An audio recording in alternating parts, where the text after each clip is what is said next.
Would you like to learn some make-ahead holiday recipes that are going to wow your guests? Well, today on WTF, we're going to show you how to make a make-ahead gravy, perfected turducken, and even an amazing potatoes au gratin.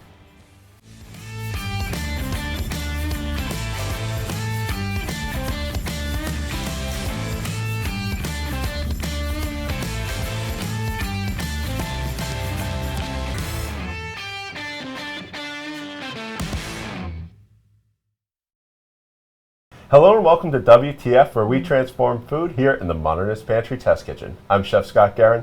And I'm Janie Wang, one of the owners of Modernist Pantry.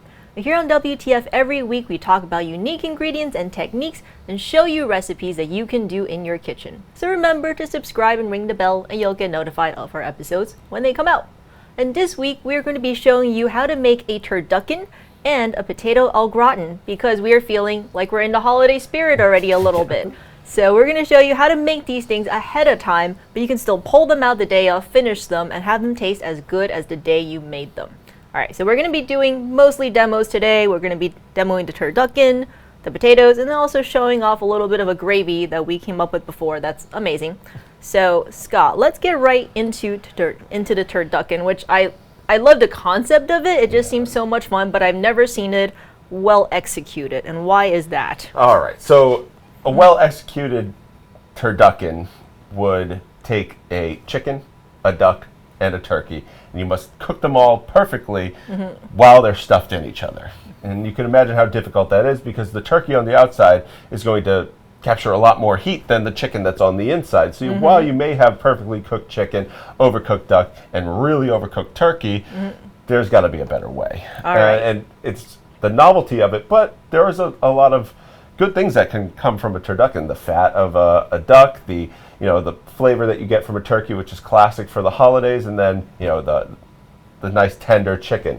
So we wanted to find a way that makes these all the best they can possibly be while still being a turducken. And I think we found a great way, and it takes up about a quarter of the space of all three of those birds, maybe even less, maybe like an eighth of the space, once it's all done, all prepped and ready to go. So you have plenty more refrigerator space than you had before. Okay, that sounds really exciting. What did you find was the best method to make this happen? So we have this kind of Dexter-like setup here for what we're going to do is we're basically going to make a roulade. So we've made chicken roulades and other things here on the channel, but we're going to take this and we're going to bind it together using Moo Glue, which is transglutaminase, which is an enzyme that bonds two different proteins, lysine and glutamine, and it takes them so the chicken, the duck, and the turkey will all come together almost as one. It's flavorless, it's textureless, and you just feel like you're having a really great cohesive turducken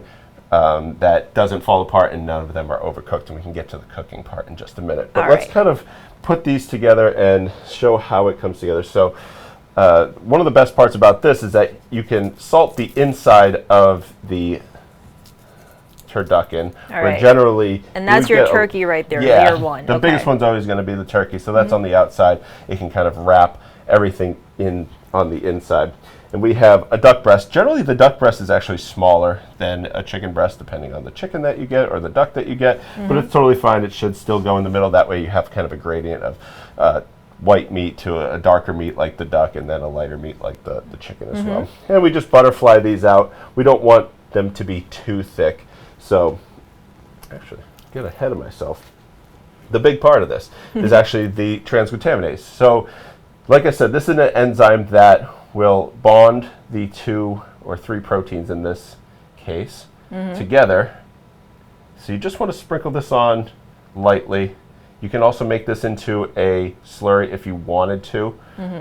But I find that the dry is the preferred method for this, just because it'll pull out a little bit of moisture from both of these and really bond it together. And it's fine if you get it all over the turkey, because if there's like little cuts from your butterflying, you want those to come together as well and kind of be nice. So I'll put on my duck. I'll do the same. I'll season it just as I would. All right, and if someone's like, hey, this seems like a great opportunity for me to put some like spices and seasonings and whatever in between, what can you do that? You can do that. Don't overdo it, because you need protein on protein contact for this to work. So some people put tons of spices and fillings and it ends up separating it. Okay. Also, people will like to leave the fat on. The fat doesn't have enough protein to really bond. So if you were to leave the duck fat on thinking, oh, I'm going to get all that duck fat directly inside of this, doing that, you're going to just have a big separation in there. We have a way to get the duck fat into that, and we'll show you that in the searing process, where we actually render off all the duck fat, and we can actually baste in the duck fat, so you get the turkey fat, duck fat, and chicken fat all in that as well. If you wanted to, you can lay down a sheet of the the turkey skin, but we found that one turkey wasn't enough to cover the entire thing, so we did it like this, and we put all the fats together and got a really nice kind of basting fat for this. So I have my salt and transglutaminase, and the transglutaminase we're using, I'm not sure if I said RM, which is kind of like the base transglutaminase. We get a lot of questions of people saying, what's the best one for chicken, pork, beef? RM is going to be your go-to, unless you want something that doesn't have any extra product, which would be like a TI. Yeah. That's all in a different episode that you can find links in the description below. Yeah, and we'll also add a card to the end of this particular episode as well. So if you've never worked with Moo Gloo and you're like, what is transglutaminase? That episode will go in depth. So today we're kind of just showing a cool application of it. Yeah, exactly. So I'm basically going to roll this up. You can see the kind of split here. If you see any big splits like that, it's totally fine to just sprinkle a little bit of transglutaminase on there as well, just to make sure that during the rolling process it all comes together. What I've done here is I laid out 3 sheets of plastic wrap, and I'm just going to bring it over, and at this point you want to make it as tight as possible here. If you don't make it tight, when you tie the ends, it'll bulge up into it'll almost look like one of those tofurkey. It's just like a little ball. So you want to keep it nice so you can get nice even slices for even portions and even cooking. So then I just, as tightly as I can, wrap it into a roulade, come to the ends, and if you pinch it really tight, you can roll it, and you can see this really beautiful roulade will be made. Tie off the ends. You can see all that in our Instagram video, and that's where you would go into your cooking process. Okay, so, and then how long do you let that sit before you want to pop it into the sous vide? Perfect question. So you can cook this immediately. Just know that the best bonding for transglutaminase comes with like 24 hours of resting period. You can cook it and it can set immediately, but it's not as tight of a bond as if you were to take this while it's wrapped, put it in the refrigerator, then cook it the next day. So either one of those works. Just know that more resting period is going to work better. Right. The cooking process is the next thing. So yeah, I was going to say, because you already made it smaller, why can't people just shove it into the oven and roast it directly instead of low temp cooking it? You could. You could roast it, but we wanted to make it the best possible. The thing we find with duck is that it's always like criminally overcooked, because it shouldn't come to the same temperature that a chicken comes to. So we found there's a way in an immersion circulator that you can cook turkey and chicken at a lower temperature for longer and completely sterilize salmonella. So generally the rule is 165 degrees for 15 seconds sterilizes salmonella. But also at 136 for 63.6 minutes sterilizes it. So we found a happy medium at around 140. You can go to 145, but you don't want to go too much further than that. Then the duck will become very overcooked, and it'll just be gray at that point. You want it to all be nicely, evenly cooked. The chicken's wonderful. The turkey's wonderful because you probably never had it at that temperature. It's just so supple. It's so easy to, it's so tender and easy to slice. It's really beautiful. And we'll see at the end of the video just how wonderful these look. And we also did these with the legs. So if I can pull this out of here, I can show you a finished one, what it should look like. All right. You'll see the really, just looks like a nice, beautiful chicken or a turkey on the outside. We actually wrapped this one so we can get really beautiful slices out of it. And this is what we will sear up at the end. The duck is completely encapsulated, chicken on the inside, and then we also have here, I threw a little tag on this one so I knew which one it was, but this is the dark meat, this is the leg meat, right? So this we actually cook at a slightly higher temperature because there's much more connective tissue, and you want to break down that connective tissue. And in breaking that down, you get a nice, not fall apart texture, but a really nice tender texture, and it gets rid of some of that, renders off the fat a lot better. So this goes at around 175 degrees and really renders that fat. And it's great to get both of these. You can pull out the breast first, turn this up a little bit, let it go for another hour, and then you're done. And this is all the room that you're going to take up. If you do a half a turkey, half a duck, and half a chicken. Perfect. Right? You're not having these 3 big birds ready to go. Yeah, well, we're going to definitely cook this up, but first we're going to take a quick break, reset the table, and then we're going to come back and show you how to make that amazing potato au gratin. All right, and we're back, and we're about to show you how to make the perfect potato au gratin that will not break. But before we get to how exactly we made that happen, I want to talk about this week's giveaway so that you can try these recipes in your kitchen. And we're going to be giving away 1 bag of the Moo Gloo RM 50 gram, as well as a bag of the sodium citrate, which I'm spoiling is the secret ingredient to making the perfect cheese sauce. So in order to win, just leave in the comments below your favorite holiday dish, and maybe something that you would like to see us try to tackle and revamp here on Modernist Pantry.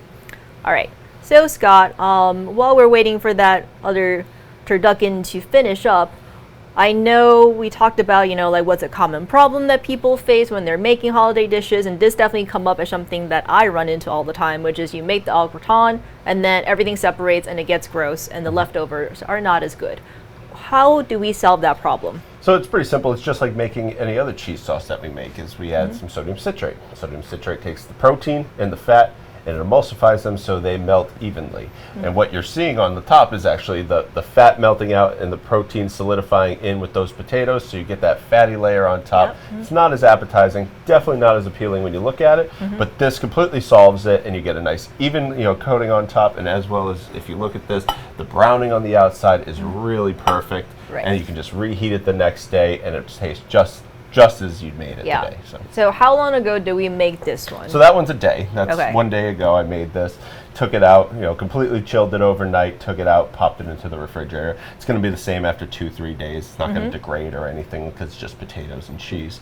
So it's going to work the same whether you make it 2-3 days ahead of time as if you made it 1 day ahead of time. Yeah, and that's a huge time savings for, I think, when you're running around on a busy schedule to be able to do this kind of work ahead of time. Peeling and slicing potatoes. Yeah. All right, let's see, how do we make that cheese sauce? So it's actually very simple. So we have milk and cream. So we just have our milk here, and we have some cream. We get a nice cream, so it's solidified on top. That's not uncommon. Good. I'm just going to season that up with a little bit of nutmeg, some fresh ground if you can, some nice sea salt, and white pepper. I'm going to hold off on the sodium citrate until I get the cheese in there. So I'm going to melt down the cheese, add the sodium citrate, and then mix it in. So I'm going to turn up my heat here. And the interesting thing about sodium citrate is that I think when modernist cuisine came out, is one of the first things that a lot of people did when they started doing modern techniques, was that they were like, oh my god, they made this mac and cheese, and it had the texture of the Velveeta, the stuff out of a can, but you can make it out of high quality cheeses, and people were blown away by it. What exactly is sodium citrate? So sodium citrate is the sodium salt from citrus fruits, and it's just something that they found that made that emulsification possible. So you can have that protein and fat melt evenly, and thankfully they found it, because we can make some awesome stuff now. And this is something that you wouldn't normally think to make, because when you think about gratin, it's a melted cheese into potatoes. You don't think of making a nice sauce ahead of time that will then make for a better final product. Right, and do you then end up having to bring the sauce to a boil? Is it a simmer? What's happening here? Yeah, so you're going to make it just as normal. It's still a sauce that's going to have to be boiled, because you're going to have to, melt the cheese. Obviously, a hard rolling boil is going to, scald the bottom and sometimes ruin the cheese sauce. So if it comes up to a boil, you can knock it down. But I'm going to add my cheese now. You can see some of that butter fat starting to separate already because of the high-end cream that we had. So that all sat at the top. Now it's separating out, but that's totally fine because the sodium citrate is going to emulsify that in as well. We have some Port Salut cheese. It's really salty, slightly soft cheese. It's not completely soft, but it is a nice cheese to use for this because it has a great melting quality, as well as a local cheddar. You can use any cheddar that you want. I definitely like to shred my own for these types of things. That way I know I'm getting like a really nice high quality cheddar. And if someone is buying pre-shredded cheddar or any other type of cheese, do they have to worry about the cellulose that's typically mixed into those interfering with this process at all? Not with this, no. Okay. Not with this. You don't really have to worry about that too much. That sometimes you can have to worry about that with other recipes, but this is really just worrying about the fat. If anything, that might cut down on the stretchiness you get from your sauce, but we're not worried too much about the stretchiness here. So if you wanted to use a pre-shredded cheese, you absolutely could. Okay. So the amount of sodium citrate is slightly higher for this because there's a higher water content too. So I want to make sure that adding the sodium citrate holds up and stands up a little bit stronger. So generally it's like a 3% for a cheese sauce. Okay. We went like a 4% for this cheese sauce here. All right. So just a slightly more, but you're going to get a better emulsification on a thinner sauce. Okay, so that's really good to know because I'm sure some people already have their favorite recipes and they just want to be able to stabilize that cheese sauce. So start at 3, go up to 4 if you need to? Yes. Okay. Yeah, so just going to let this get melted. I'm going to sprinkle this in and we can see the emulsification kind of happen before our eyes. Cool. All right, so we made our cheese sauce here, and as you can see, it's a little bit runnier than you would expect from a cheese sauce, but that is good, right? We're working with potatoes here. Yep. Potatoes have a lot of starch, so we don't want it to completely be so bound up that you can't even taste the cheese or feel the cheese sauce here. You can see there's layers of cheese, mixed in with our potatoes. That's exactly what you want. So a thinner cheese sauce works great. You can see as we mix it up, it's nice and emulsified, and you know that emulsification is working. And I'll show you a tip here, is you'll see a skin start to form on the top if you, okay. Right? So if I let it cool, yeah, right here, you can definitely see these bubbles are turning into a skin, and that emulsification is happening. That's the same thing you see when, a nice cheese melts over a burger or something like that. There's like a really fine skin on it. That's great. It's melting at the same temperature. So we can kind of get into making our gratin now. Okay. I'm just going to put a little bit in the bottom. Is that this sauce can be made and kept for a long period of time. So if you wanted to keep this for a week before you make your au gratin, you could absolutely do so. All right. And do they have to warm it back up before they? Yeah. So you can warm it back up, but there's such a large amount of like milk in here that it is pretty fluid. You don't have to heat it up too much to do so. You can just pour it right in kind of out of a spoon. So it's a really nice method that's a little bit easier to do than a traditional one. I put a little down in the bottom so it gives me a layer on the bottom so the starch in the potatoes don't stick as much. So, and if you wanted to, you can lay down some parchment paper in the bottom. We actually did that with this one here because it's so deep, it's easier to get it out and you get a nice clean cut on the bottom. That's a great tip. I like that. All right, and then once you have this assembled and you pop it into the oven, how long are you cooking it for, at what temp? So we did about 350 and we covered it for the first about 25 minutes. And then you can increase the temperature once you take the lid off. You can increase the temperature up to about a 375. Just get that nice golden skin on top and go for another 10 minutes. And what I like to do is I like to shut off the oven, just let it sit for a good period of time. Something that's thicker like this, you could go a little bit longer, up 45 minutes. Okay. But something that's small like this, you just want to cook the potatoes through. And what we did is we actually shaved these potatoes as thin as we could on a mandolin, so we get as many layers as possible. Yes. Really nice, delicate kind of texture. So we'll just show here. You can definitely see that skin forming now. It's a good thing. Just put just a few layers. Thin layer of potatoes, thin layer of sauce, and just keep building, keep building, keep building.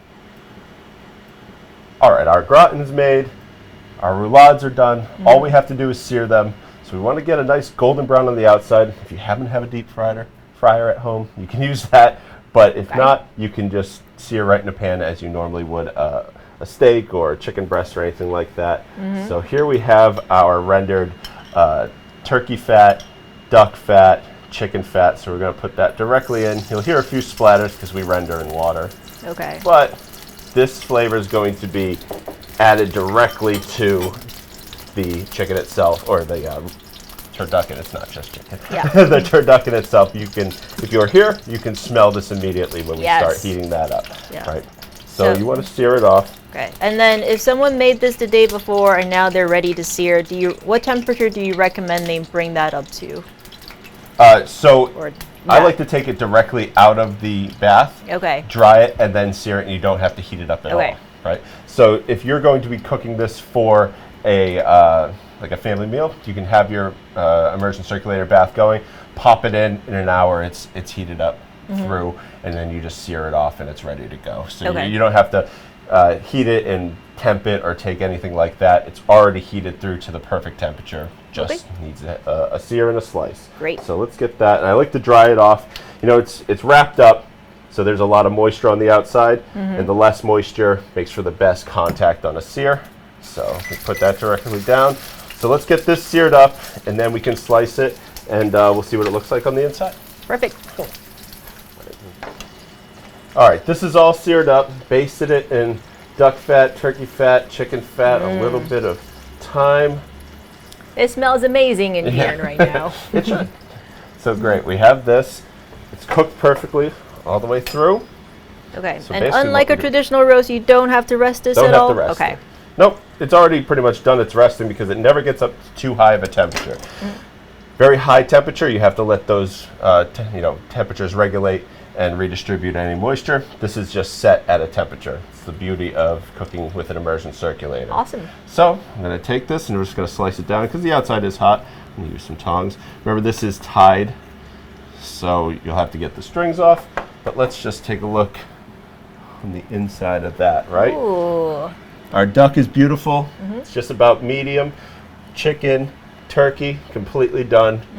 And we're going to get a slice and taste it with our wonderful gravy. It looks awesome. So while you're slicing, so the gravy is actually a recipe that we did for a holiday episode, maybe last year or the year before that. Can you talk a little bit about the gravy and what makes it special and what people can do with this gravy? So it's a really simple gravy, and you don't have to add any roux, flour, and butter, so you're not going to get any of those flavors. If you wanted to emulsify a little bit of butter into it, you absolutely could, but we found it's really delicious on its own. You make a nice, flavorful stock. You add a little bit of Ultra Spurs 3, which is a thickener, which has no flavor, so you're really just getting the straight-up flavor of the turkey, duck, chicken bones that you used to make this. And if you roast them nicely, you can get a beautiful color on it. Yes. And Janie, if you wanted to try, it is all you. And what I love about all of today's recipes, including the gravy, is that these are all make-ahead recipes. Yes. So you can, not run around like a chicken with your head cut off on the day. With your head cut off. All right. So you can kind of see how the meat glue is keeping it all together. Yes, yeah, exactly, right? So this is tied, but once you slice it, you're still getting those perfect portions. Everything is cooked through. Everything is perfect to eat. It's super good. Good. Yeah, this is so good. Like, it's hard to describe because you're getting all these different meat textures. It's super nice. I think while we were, doing the prep work for stuff, we were talking about what we would make for the holidays, and I think we might all take a little bit from today's menu and make them for the people that we love. So if you want to try these recipes, remember they are all in the links in the description below. Enter to win the giveaway so you can give it a shot too. And until next week, from here in the Modernist Pantry Test Kitchen, I'm Janie Wang. And I'm Scott Guerin.